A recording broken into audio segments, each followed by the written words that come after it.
And basically what I did was I did the course, finished it, and then moved back to Jersey. And we about to leave, make room for us. We got to breathe, I got to leave. My mark when I said it, my life's like a movie from the start to the credits.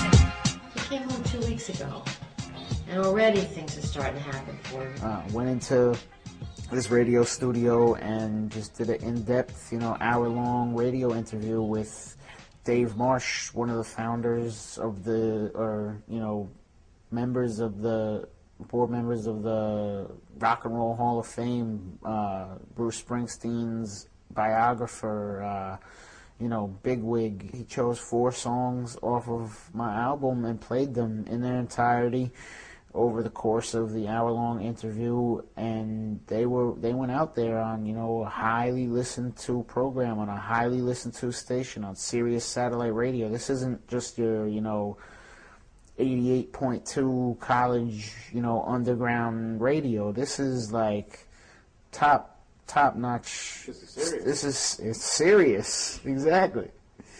Going on TV was cool. I was still bald-headed and skinny, but I went on TV. There was 3 segments to the show. I was the 3rd segment, and then I performed a song at the end of the show. I contacted Bob Braun, who is a columnist for the Newark Star-Ledger.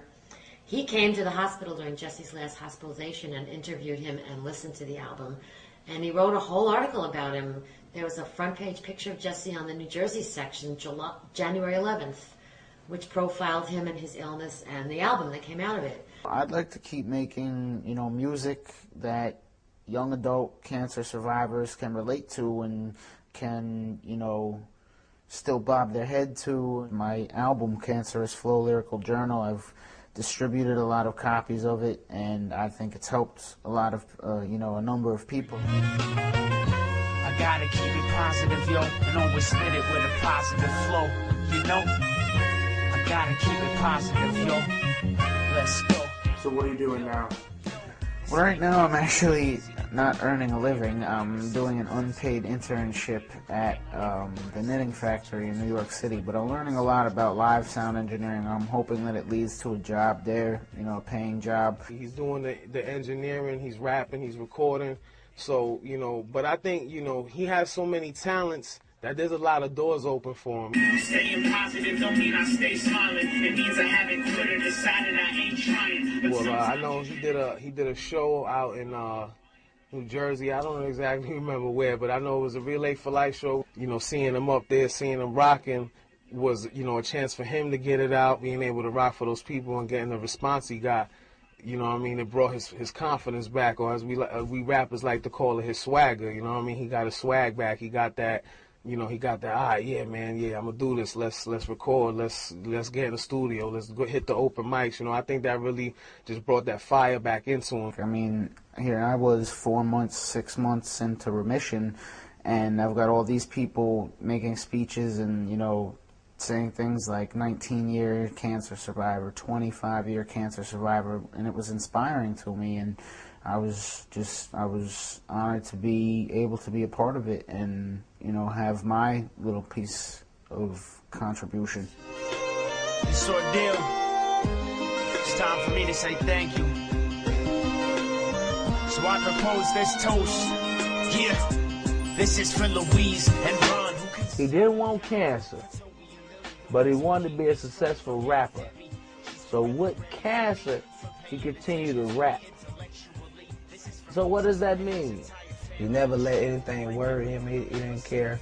So I was looking at it like this, why should I be worried? I'm thinking like everything. He's not just a good rapper, so, he's not just going to pursue a record deal. He's not just a good engineer, so he's not going to try to, be a sound engineer. He's not just a good businessman, so he's not going to just try to run a label. Like, he's going to try to do everything until something pans out. And I just see him making moves and doing big things, and I ain't going to do nothing but support him and be at his right hand. You know what I mean? Because that's my fan. Put us in your best moment of Jesse's whole cancer. My best moment with Jesse was the last day that he finished, his last day of chemo. That Friday afternoon, when they disconnected him, and we got in the car and pulled out of the garage, we looked at each other and said, we did it, and we both burst into tears on the FDR drive. Just hugged each other. It was like, oh, you got through this. You got through all the chemo, and you're okay, you know? That was my best moment.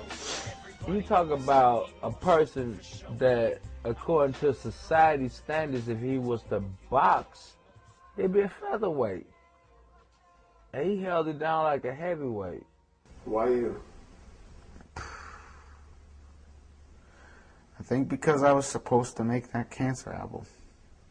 That's the only thing I can take out of it, really, because there is no why me. It's a random genetic mutation that happens to some people, and when you get it, you just have to deal with it. You need to be secure in your own mind that you're gonna make it, that it's not a maybe, that you're definitely gonna beat it no matter what, and that you're gonna take whatever they throw at you, and then you're gonna get your life back, and you're gonna do what you have to do to keep it. So what does that mean? That means exactly what it says. You know, if you want it, you can get it. You know, come on now. We ride through complexes, a speed bump. The speed bump don't say you can't come through. It says slow down and come through. You know what I'm saying? So that's all he did. He slowed down and came through.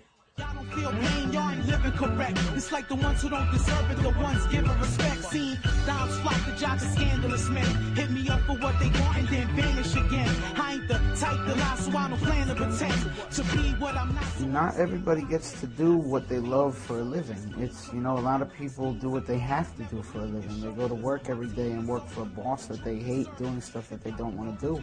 If you're able to do what you love, you know, and you're attempting to do that for a living, don't let anything stop you. Not cancer, not, you know, rejection letters from record labels, not, you know, a heckler, whatever you say in the crowd, you know, just do you, no matter what. I got this. Turn it up. You say I sound like who? Like none that you ever heard. Unmatched in the passion I've uttered with every word. Someplace safe, but I risk it next to the ledge. If you'll bleed, I feed off that competitive edge. Always staying 10 steps ahead, a few moves deep. The only thing acceptable for me to lose is sleep. Calling in bets, this MC can brawl with the best. Me with the mics like giving Larry Bird a ball in some nets. Yeah. It's time to get serious real quick, you know? There's a lot of people that helped me through this ordeal.